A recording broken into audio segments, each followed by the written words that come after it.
Hi ma'am. Ma'am, I ngasi ahanba vlog oidoini.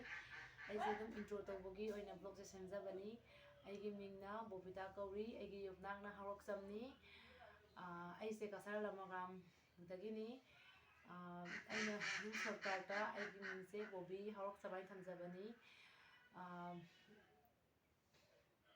mayamna karamba kari video semhaningba sum haibirao mayamgi nungaigadabadu sum semjarake ai ngasigidi intro tawraga loisanjarage next time da ai dum nungai video su thangalakpa ngambra jenge mayamgidamata thangalakpa ngamnabasu honajage mayamgidamata video se vlog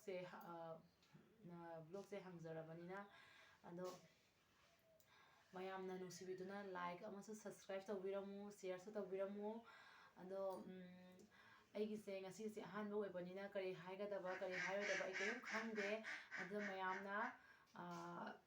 mayamna su dum hints pibirau idea pibirau aigi aina haiba siga kari soiba adadi aina any next time da any vlog video tawraga vlog ta thangalakpa matamdasu desa soiba leiragasu sum taklau mayamna akhoi noi mayamna support tawbiraga aigidi hena afaba oigadoini aduna mayamgi nungsiba ase yaudabadi yadabanina mayamna nungsibiduna subscribe like share tawbiramu si hairaga loisanjarage bye.